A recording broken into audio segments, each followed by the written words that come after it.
శ్రీమాత నమః. నమస్తేనండి. ఎలా ఉన్నారు? అందరూ బాగున్నారు కదా! అందరూ బావుండాలని ఆ లలితా పరమేశ్వరి అమ్మవారి ఆశీస్సులు మనందరిపైన ఉండాలని మనస్ఫూర్తిగా కోరుకుంటున్నాను. రేపే మహాశివరాత్రి. మహాశివరాత్రి చాలా మహిమాన్వితం. ఉపవాస, జాగరణలతో కలిగే అద్భుత ఫలితాలను గురించి ఈరోజు మనం మన వీడియోలో తెలుసుకుందాము. కోరికొలిచిన వారికి కొంగు బంగారం, అందరి కోరికలను తీర్చే భోళాశంకరుడు అయిన పరమశివుడికి అత్యంత ప్రీతికరమైన రోజు మహాశివరాత్రి. ప్రతి సంవత్సరము మాఘమాస బహుళ చతుర్దశి నాడు మహాశివరాత్రిని జరుపుకుంటూ ఉంటాము. మహాశివరాత్రి పర్వదినాన శైవ క్షేత్రాలన్నీ కూడా శివనామ స్మరణతో మారుమోగుతాయి. ఈ మహాశివరాత్రి పర్వదినం అంటే శివయ్యకు, శివుడి భక్తులకు కూడా అత్యంత ఇష్టమైన రోజు. ఈ రోజున ఎవరైతే భక్తితో పరమేశ్వరుడిని పూజిస్తారో మరియు ఉపవాస, జాగరణ దీక్షలను ఆచరిస్తారో వారికి శుభాలు కలుగుతాయని మరియు పరమేశ్వరుడి కటాక్షం వారిపై ఉంటుందని చెబుతారు. ఈ మహాశివరాత్రి శక్తి చైతన్యాల ప్రతీక. చాంద్రమాన హిందూ క్యాలెండర్ ప్రకారం ప్రతి నెలలోనూ శివరాత్రి పండుగ వస్తుంది. అయితే వీటిని మాస శివరాత్రిగా పిలుస్తారు. కానీ సంవత్సరంలో ఒకే ఒకసారి మాఘమాసంలోని కృష్ణపక్షంలో చతుర్దశి నాడు మహాశివరాత్రి వస్తుంది. ఈ మహాశివరాత్రి పర్వదినం సాధారణంగా ఫిబ్రవరి నెలలోనూ, మార్చిలోనూ వస్తుంది. కాబట్టి ఈ నెల మార్చి 8వ తేదీన మహాశివరాత్రిగా జరుపుకుంటూ ఉంటాము. ఇంకా మహాశివరాత్రి పర్వదినాన్ని శక్తి, ప్రేమ, ఏకత్వం యొక్క స్వరూపంగా భావిస్తారు. ఈ శివరాత్రి పర్వదినాన శివయ్యను అత్యంత భక్తి శ్రద్ధలతో పూజిస్తూ ఉంటాము. అయితే అసలు ఇంతకీ మహాశివరాత్రి ప్రాముఖ్యత ఏమిటి? ఎందుకు మహాశివరాత్రి పర్వదినాన్ని జరుపుకోవాలి? మహాశివరాత్రి వెనుక ఉన్న చరిత్ర ఏమిటి అంటే, హిందూ పురాణాల ప్రకారము మహాశివరాత్రి సందర్భంగా శివపార్వతుల కళ్యాణం జరిగినట్లుగా నమ్ముతారు. పరమశివుడు పురుషుడిని సూచిస్తే ప్రకృతిని పార్వతీదేవి సూచిస్తుంది. కాబట్టి పార్వతీదేవి సృష్టికి మూలమైన శక్తి చైతన్యాల కలయికను మహాశివరాత్రి పర్వదినం సూచిస్తుంది. మహాశివరాత్రి గురించి ప్రాచుర్యంలో ఉన్న కథ లింగోద్భవ వృత్తాంతము. ఇక మహాశివరాత్రికి సంబంధించిన ఒక కథ ప్రాచుర్యంలో ఉంది. బ్రహ్మ, విష్ణు, మహేశ్వరులలో ఎవరు గొప్ప అన్న వాదన వచ్చినప్పుడు ఆ సమయంలో పరమేశ్వరుడు లింగరూపం ధరించాడని, ఆది అంతాలను కలుపుకోవాలని బ్రహ్మ విష్ణువులకు చెప్పాడని పురాణాలు చెప్తాయి. అయితే అది తెలుసుకోవడం కోసము మహావిష్ణువు శ్వేతవరాహ రూపంలో మూలం కనుక్కోవడానికి వెళితే బ్రహ్మ శివలింగానికి పైభాగం వైపు వెళ్తాడు. అలా ఇద్దరూ కూడా మహాశివలింగానికి ఆది అంతాలను కనుక్కోలేకపోతారు. అయితే బ్రహ్మకు ఆ సమయంలో కేతకి పుష్పము, గోవు దర్శనమిస్తాయి. ఇప్పుడు బ్రహ్మ తను శివలింగాన్ని కనుక్కున్నానని మొగలి పువ్వుకి, గోవుకి చెప్పి అదే విషయాన్ని విష్ణువుకు, శివుడితోనూ చెప్పాలని చెప్తాడు. బ్రహ్మ చెప్పినట్లుగానే కేతకి పుష్పము, గోవు రెండూ కూడా బ్రహ్మ శివలింగం యొక్క ఆధునికతని కనుక్కున్నాడని విష్ణువు పరమేశ్వరునికి చెబుతారు. వారిద్దరూ కూడా అబద్ధం చెబుతున్నారని గుర్తించిన పరమేశ్వరుడు అబద్ధం చెప్పించిన బ్రహ్మకు భూలోకంలో గుడి, పూజలు ఉండవని శాపాన్నిస్తాడు. ఇక మొగలి పువ్వు పూజకు పనికిరాదని శపిస్తాడు. అయితే గోమాతకు ముఖంతో అబద్ధం చెప్పి తోకతో నిజం చెప్పినందున గోమాత ముఖం చూస్తే పాపమని, తోక చూస్తే పాప పరిహారమని పరమేశ్వరుడు శపిస్తాడు. ఈ విధంగా శ్రీ మహావిష్ణువు నిజం చెప్పడం వల్ల ఆయన విశ్వవ్యాప్తంగా అన్ని చోట్ల కూడా పూజింపబడతాడని పరమేశ్వరుడు అనుగ్రహిస్తాడు.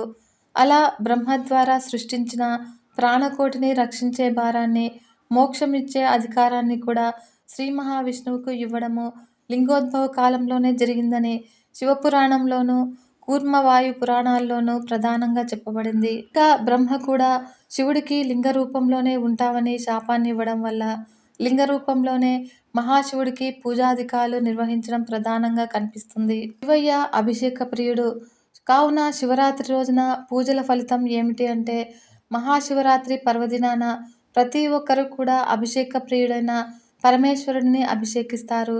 రుద్రాభిషేకాలు, బిల్వార్చనలు ప్రతి శైవ క్షేత్రంలోనూ కొనసాగుతాయి. హరహర మహాదేవ శంభో శంకర అంటూ శివనామ స్మరణతో ఆలయాలను మారుమోగుతాయి. ఎటువంటి ఆహారం తీసుకోకుండా ఉపవాస దీక్షతో మహాశివుడిని మనసులో లగ్నం చేసుకొని అత్యంత భక్తి శ్రద్ధలతో పూజించి జాగరణ చేసి స్వామివారి కటాక్షం కోసము భక్తులు ప్రయత్నం చేస్తూ ఉంటారు. అయితే మహాశివరాత్రి పర్వదినం నాడు సాయంత్రము 6 గంటల సమయం నుండి రాత్రి 2 గంటల సమయం వరకు చేసే రుద్రాభిషేకము, బిల్వార్చన అష్టైశ్వర్యాలను కలిగిస్తాయని భక్తుల ప్రధానంగా నమ్ముతారు. కాబట్టి మహాశివరాత్రి పర్వదినం రోజున పరమేశ్వరుడిని ప్రార్థించడం ద్వారా ఎంతోమంది తమ పాపాలను అధిగమించి పుణ్యలోకాలను చేరుకున్నారని అనేక పురాణాలు, ఇతిహాసాల్లో చెప్పబడింది.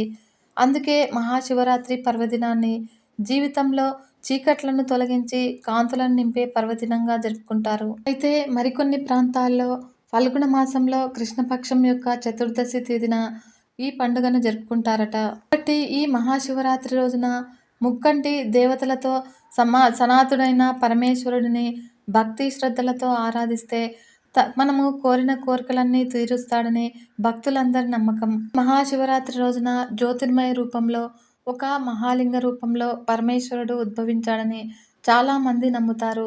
కాబట్టి ఈ పవిత్రమైన రోజున ఈశ్వరుడు తన దర్శనం ద్వారా విశ్వాన్నంతటినీ కూడా దేదీప్యమానం చేసిన ఈ సమయంలో అస్సలు నిద్రపోకూడదట. రాత్రంతా కూడా జాగరణ చేసి మేలుకుంటూ మంచి ఫలితాలు వస్తాయని పండితులు చెబుతున్నారు.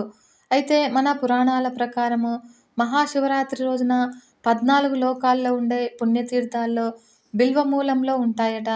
అందుకే ఈ పవిత్రమైన రోజున ఉపవాసం ఉండి ఒక్క బిల్వపత్రాన్ని పరమేశ్వరుడికి సమర్పించి తరించమని శాస్త్రాలు చెబుతున్నాయి. అనంతరము మహాశివరాత్రి రోజున పరమేశ్వరుని ఆలయాల్లో జరిగే పూజల్లో పాల్గొంటే సిరి సంపదలు పెరుగుతాయని వేద పండితులు చెబుతూ ఉంటారు. ఇలా ఉండగా పురాణాల ప్రకారము కైలాస పర్వతం మీద పార్వతీ పరమేశ్వరులు సుఖాసీనులై ఉన్నారు. అప్పుడు పార్వతీదేవి శివునితో అన్ని వ్రతాలలో ఉత్తమమైన వ్రతమేది అని అడగ్గా అప్పుడు ఆ పరమేశ్వరుడు శివరాత్రి వ్రతం అన్ని వ్రతముల కన్నా ఉత్తమమైనది అని జవాబు ఇవ్వడంతో పాటు ఆ వ్రతం యొక్క విశేషాలను తెలియజేస్తాడు. ఈ వ్రతాన్ని మాఘ బహుళ చతుర్దశి నాడు మాత్రమే ఆచరించాలని, తెలిసి చేసినా తెలియక చేసినా ఈ వ్రతాన్ని ఒక్కసారి చేసినా యముని బారి నుండి తప్పించుకొని విముక్తి పొందుతారని వివరించారు. అదే సందర్భంలో పార్వతీదేవికి ఒక ఆసక్తికరమైన కథను కూడా చెప్పాడు. ఆ కథ విశేషాలేంటో ఇప్పుడు తెలుసుకుందాము. అంతకంటే ముందుగా మన ఛానల్ని ఎవరైతే కొత్తగా చూస్తున్నారో ఈ వీడియోను పూర్తిగా చూసి మీకు నచ్చింది అనిపిస్తే ఒక చిన్న లైక్ చేసి మన ఛానల్ని సబ్స్క్రైబ్ చేసుకొని సపోర్ట్ ఇవ్వండి ఫ్రెండ్స్. పురాణాల ప్రకారము పరమేశ్వరుడు విషాన్ని మింగి తన గొంతులో దాచుకున్న రోజును మహాశివరాత్రిగా పాటించడం ఆనవాయితీగా వస్తుంది. అదే సమయంలో అమృతం కోసం దేవదానవులు క్షీరసాగర మథనం చేస్తూ ఉండగా ముందుగా హాలాహలం వచ్చింది. వాటి విషజ్వాలలు ముల్లోకాలను ముప్పు తిప్పలు పెడుతూ ఉండటంతో అందరూ కలిసి ఆ పరమేశ్వరుడిని శరణు వేడుకున్నారు. ఇప్పుడు భక్తవశంకరుడైన పరమేశ్వరుడు ఆ సమయంలో హాలాహలాన్ని తీసుకుని దిగమింగి తన కంఠంలో బంధించాడు. అలా హాలాహల ప్రభావానికి శివుడి కంఠము కమిలిపోయింది. అంతే, అప్పుడు అది నీలిరంగులోకి మారిపోయింది. దీంతో శివుడు నీలకంఠుడయ్యాడు. అదే సమయంలో కింద తిరిగి కింద పడిపోయాడట. అప్పుడు పార్వతీదేవి తన భర్త తలను ఒడిలోకి తీసుకుని దుఃఖిస్తూ ఉంటే అందరూ కూడా శోకసంద్రంలో మునిగిపోయారు. అప్పుడు ఈశ్వరుడు మెలకువలోకి వచ్చేంత వరకు కూడా జాగరణ చేశారు. ఆనాటి నుండి భక్తి శ్రద్ధలతో పరమేశ్వరుడిని పూజించి జాగరణ చేయడము ఆనవాయితీగా వస్తుంది. అయితే మరో కథనం ప్రకారము ఒకప్పుడు పర్వత ప్రాంతంలో హింస చేసే వ్యాధుడొకడు ఉండేవాడు. అతను ప్రతిరోజు ఉదయము వేళలో అడవికి వేటకు వెళ్ళి సాయంకాలంలోపు ఏదో ఒక జంతువును ఖచ్చితంగా వధించి ఇంటికి తీసుకొచ్చేవాడు. అలా ప్రతిరోజు కూడా తనతో పాటు తన కుటుంబం యొక్క కడుపు నింపేవాడు. అయితే ప్రతిరోజు అడవికి వేట నిమిత్తం వెళ్ళే అతనికి ఒకరోజు ఉదయం నుండి సాయంత్రం వరకు కూడా ఎంత వెతికినా ఏ జంతువు కనబడదు. దీంతో ఆ రోజు సమయం బాగాలేదనుకొని ఖాళీ చేతులతోనే ఇంటికి తిరుగుముఖం పట్టాడు. అయితే అలా ఇంటికి బయలుదేరిన అతనికి దారిలో ఒక ఆలోచన వచ్చింది. అక్కడే ఓ వాగు కనిపించింది. అక్కడికి నీరు తాగేందుకు జంతువులు ఖచ్చితంగా వస్తాయని భావించాడు. అంతే, ఆ వెంటనే దగ్గరలోని చెట్టునెక్కి అటువైపు అదే పనిగా చూస్తూ ఉన్నాడు. ఆ విధంగా తన చూపులకు అడ్డంగా వచ్చిన ఆకులను, కాయలను విరిచి కింద పడేశాడు. అప్పుడు చలిగాలులు విపరీతంగా వీస్తూ ఉన్నాయి. ఆ సమయంలో శివ, శివ అంటూ గజగజ వణుకుతూ విల్లు ఎక్కి పెట్టి జంతువుల కోసం ఎదురు చూస్తూ ఉన్నాడు. అయితే అలా ఎదురు చూస్తూ ఉన్న అతనికి తెల్లవారుజామున ఓ లేడి కనిపించింది. అంతే. వెంటనే తన విల్లులోని బాణాల్ని ఎక్కుపెట్టాడు. అది చూసిన లేడీ "వ్యాధుడా, నన్ను చంపకుము" అని మనిషిలాగా మాట్లాడింది. అంతటా వ్యాధుడు ఆశ్చర్యపోయి "మనిషిలాగా మాట్లాడుతున్నావే, ఎవరు నువ్వు" అని అడిగాడు.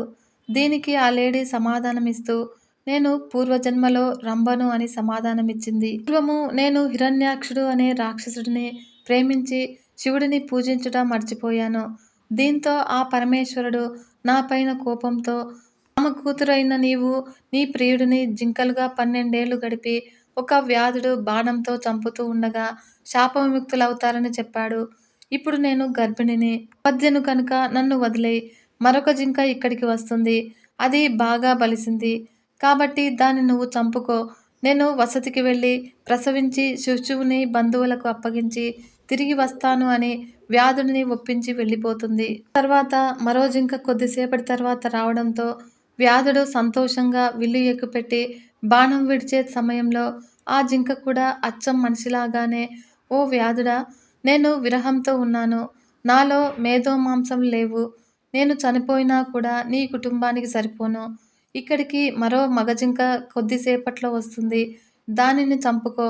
లేదంటే నేను తిరిగి వస్తాను" అని వ్యాధుడికి చెప్పడంతో దాన్ని కూడా వదిలేస్తాడు. ఆ 4 జింకలు అతన్ని వేడుకొని తిరిగి వెళ్ళిపోతాయి.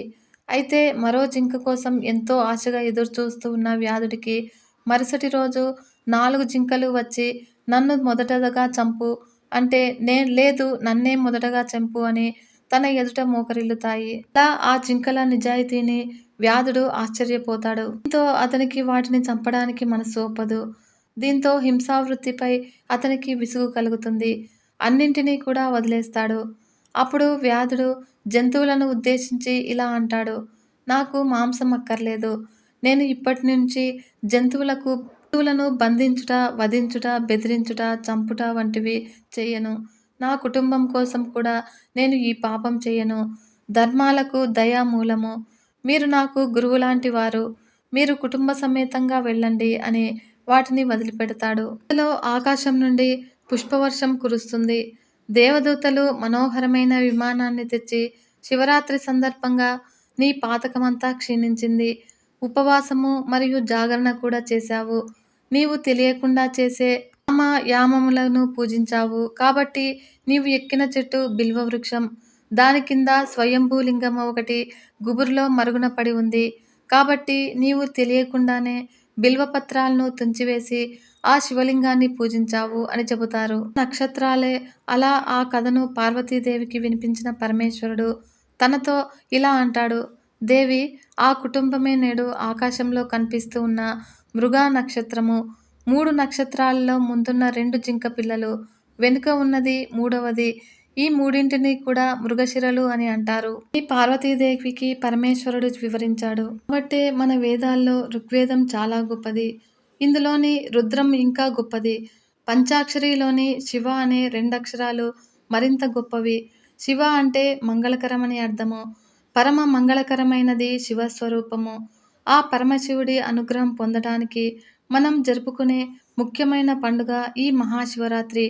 కాబట్టి దేశవ్యాప్తంగా హిందువులు జరుపుకునే ప్రధాన పండుగల్లో ఇది కూడా ఒకటి. ఈ మాఘమాసంలో బహుళ చతుర్దశి నాడు పరమేశ్వరుడు లింగ రూపంలో ఉద్భవించినట్లు మన పురాణాలు కూడా పేర్కొన్నాయి. ఈ లింగోద్భవం జరిగిన రోజే మహాశివరాత్రిగా జరుపుకుంటూ ఉంటాము. శివుడి పండుగల్లో ఇది ప్రధానమైన పండుగ. రోజున ఆ పరమేశ్వరుణ్ణి లింగాత్మకంగా ఆరాధించిన వారెవరైనా కూడా పురుషోత్తముడు అవుతాడని పురాణాల ఉవాచ. మహాశివరాత్రి రోజున శివప్రతిష్ఠ చేసినా, శివపార్వతుల కళ్యాణం చేసినా కూడా ఎంతో శ్రేష్టము. ఈ మహాశివరాత్రి రోజు తనను పూజిస్తే తన కుమారుడైన కుమారస్వామి కన్నా ఇష్టులవుతారని సాక్షాత్తు ఆ పరమేశ్వరుడే చెప్పాడు అంటే దీని విశిష్టతను అర్థం చేసుకోవచ్చును. త్రయోదశి నాడు ఒంటిపొద్దు ఉండి చతుర్దశి నాడు ఉపవాసం ఉండాలి. అష్టమి సోమవారంతో కూడి వస్తే కృష్ణ చతుర్దశి నాటి మహాశివరాత్రి మరింత శ్రేష్టమైనది అంటారు. కాబట్టి ఎంతో పవిత్రమైన ఈ రోజున పరమేశ్వరుణ్ణి భక్తి శ్రద్ధలతో పూజలు చేస్తాము. శివపురాణంలో శివరాత్రి పూజా విధానాన్ని శ్రీకృష్ణుడికి ఉపమన్యు మహర్షి వివరించాడు. ఈ రోజున పరమేశ్వరుణ్ణి భక్తులు 3 విధాలుగా పూజిస్తారు. అవి శివపూజ, ఉపవాసము, జాగారము. వీటిలో ఉపవాసానికి చాలా ప్రాధాన్యత ఉంది.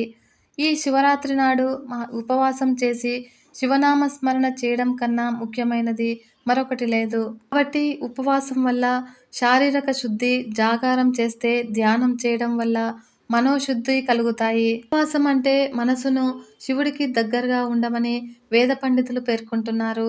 ఆదిదేవుడికి దగ్గరగా మనసును ఉంచాలి అంటే శివధ్యానాన్ని చేయాలి. కాబట్టి శివధ్యానం చేస్తే శివానందం కలుగుతుంది. అప్పుడు శంకరుని అనుగ్రహం కూడా లభిస్తుంది. ఈ శివధ్యానం చేయాలి అంటే రోజంతా కూడా మేల్కొని ఉండాలి.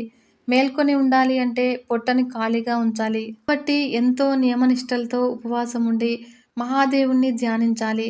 వాస్తవానికి మహాశివరాత్రి నాడు శివధ్యానంలో ఉన్న భక్తులకు ఆకలి వేయదట. కానీ కాలంలో బీపీ, మధుమేహం లాంటి వ్యాధులు చాలామందిని బాధిస్తూ ఉండటంతో కొద్ది మొత్తంలో అల్పాహారాన్ని తీసుకోవడానికి మొగ్గు చూపుతున్నారు. ఇలా చేయడం అపచారమే అయినా కూడా తప్పదు. ఆరోగ్యమే మహాభాగ్యం అంటారు కదా! శివుడు కూడా తన భక్తుల ఆరోగ్యంగా ఉండాలని భావిస్తాడు.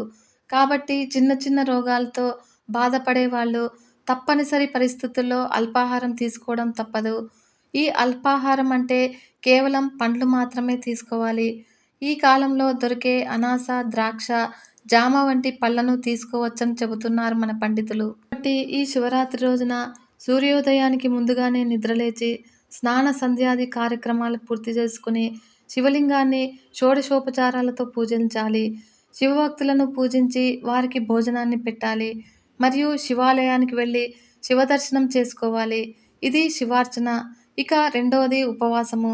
ఉపవాసం అంటే శివరూపాన్ని ధ్యానిస్తూ శివనామస్మరణం చేయడమే మాత్రమే కానీ ఉపవాసం అంటే ఆహారం తీసుకోకుండా శరీరాన్ని బాధ పెట్టడం కాదని వరాహోపనిషత్తు కూడా తెలియజేస్తుంది. రెండోది జాగారం. శివరాత్రి నాటి సూర్యాస్తమయం మొదలు మర్నాడు సూర్యోదయం వరకు 4 జాములు నిద్రపోకుండా మేల్కొని ఉండటం. ఈ విధంగా జాగారం చేసిన వారికి మళ్ళీ తల్లిపాలు తాగే అవసరము, పునర్జన్మ ఎత్తడం ఉండదని స్కాంద పురాణం చెబుతోంది. ఈ శివరాత్రి రోజున భగవన్నామ స్మరణము సమస్త పాపాలను నశింపచేస్తుంది. కాబట్టి శివరాత్రి నాడు చేసే జాగారాన్ని వ్యర్థ ప్రసంగాలతోనూ ఎటువంటి ప్రయోజనము లేని వాటిని చూస్తూనే కాకుండా శివనామాన్ని స్మరిస్తూ శివగాథలను చదువుకుంటూ శివలీలలను చూస్తూ చేసినట్లయితే కాలాన్ని సద్వినియోగం చేసుకున్నట్లవుతుంది. ఇంకా పుణ్యము, పురుషార్థము రెండూ లభిస్తాయని పురోహితులు చెబుతూ ఉన్నారు. పూర్వము గుణనిధి అనే దుర్మార్గుడు శివరాత్రి నాటి రాత్రి ఆకలితో ఒక శివాలయంలోనికి వెళ్ళాడు.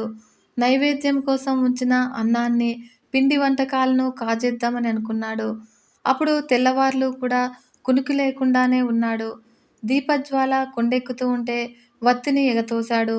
మరియు ఉత్తరీయ మంచును చించి దారపు పోగులను వత్తిగా చేసి ఆవు నెయ్యి పోసి వెలిగించాడు.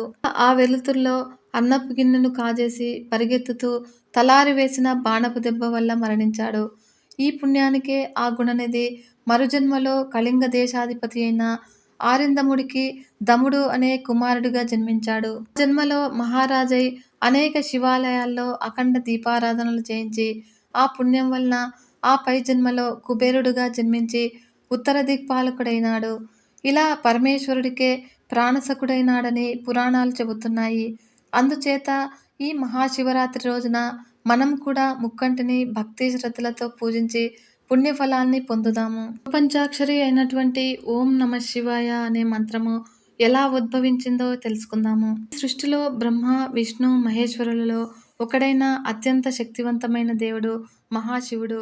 ఓం నమః శివాయ అనే మంత్రం శివుడికి చాలా ప్రత్యేకమైనది. శివుడి 5 ముఖాలకు పంచబ్రహ్మణులుగా పండితులు చెబుతూ ఉన్నారు. వాటి పేర్లు సద్యోజాత, వామదేవ, అఘోర, తత్పురుష, ఈశాన. ఈ 5 ముఖాల్లో నుంచే నమఃశివాయ అనే పంచాక్షరి మంత్రం ఉద్భవించింది. మరి ఈ మంత్రం స్మరించడం వల్ల కలిగే ప్రయోజనాలేంటో ఇప్పుడు తెలుసుకుందాము. నమఃశివాయ అనే 5 ముఖాలకు చైతన్యం ఇచ్చేది సాక్షాత్తు ఆ పరమేశ్వరుడు. అందుకే ఈ దేవుడిని ప్రపంచ నాయకుడుగా కొలుస్తూ ఉంటారని పండితులు చెబుతూ ఉన్నారు. శివ పంచాక్షరి మంత్రము ప్రకృతికి సంబంధించిన భూమి, నీరు, అగ్ని, గాలి, ఆకాశాన్ని సూచిస్తుంది. ఈ మంత్రస్మరణ యజుర్వేదం ప్రకారము ఈ మంత్రాన్ని శ్రీ రుద్రచమకం పూజలో భావిస్తూ ఉంటారు. ఓం నమ శివాయ అనే మంత్రాన్ని భక్తులందరూ కూడా ఎంతో శ్రద్ధతో స్మరించడం వల్ల అనేక ప్రయోజనాలు కలుగుతాయి. ఈ మంత్రాన్ని జపించిన వారి మనస్సు ప్రశాంతంగా, నిర్మలంగా ఉంటుంది. దీనివల్ల అద్భుతమైన జీవితాన్ని అనుభవించవచ్చు. అంతేకాదు సానుకూల శక్తులు కూడా లభిస్తాయి. కాబట్టి ఓం నమ శివాయ అనే మంత్రాన్ని జపించడం వల్ల దుష్ట శక్తులు మన దరి చేరవు. ఈ మంత్రాన్ని నిరంతరము కూడా జపించడం వల్ల మెదడు, శరీరానికి మంచి ఉపశమనం లభిస్తుంది. దీనివల్ల ఒత్తిడి కూడా తగ్గుతుంది. అంతేకాదు నిద్రలేమి, మానసిక అనారోగ్య సమస్యల నుంచి కూడా విముక్తి లభిస్తుంది. ప్రశాంతత కూడా లభిస్తుంది. ఓం నమ శివాయ అనే మంత్రాన్ని 108 సార్లు జపించడం వల్ల మనలో కోపము, ఆవేశం తగ్గిపోతాయని పురాణాలు కూడా చెబుతున్నాయి. ఓం నమ శివాయ మంత్రాన్ని ఎప్పుడు పడితే అప్పుడు స్మరించకూడదు. ఈ మంత్రాన్ని జపించేందుకు కొన్ని నియమాలు కూడా ఉన్నాయి. తెల్లవారుజామునే స్నానం చేసి నిటారుగా కూర్చోవాలి. మరియు కళ్ళు మూసుకొని జపమాల తీసుకొని ఓం నమ శివాయ మంత్రాన్ని జపించడం మొదలుపెట్టాలి. ఒకవేళ మీ వద్ద జపమాల లేకపోతే మీరు మీ వేలతోనే అయినా కూడా లెక్క పెట్టుకోవచ్చు. ఈ మంత్రాన్ని జపించడం 108 సార్లు పూర్తయిన తర్వాత అలాగే కొన్ని నిమిషాల పాటు కళ్ళు మూసుకొని ప్రశాంతంగా కూర్చోవాలి. దీనివల్ల మీ చుట్టూ ఉన్న సానుకూల శక్తిని మీ శరీరం గ్రహిస్తుంది. విన్నారు కదా ఫ్రెండ్స్, ఈ వీడియో మీకు నచ్చినట్లయితే ఒక చిన్న లైక్ చేసి మన ఛానల్ని సబ్స్క్రైబ్ చేసి సపోర్ట్ చేయండి ఫ్రెండ్స్. మరొక మంచి వీడియోతో మీ ముందుకు వస్తాను. అంతవరకు సెలవు, నమస్కారం.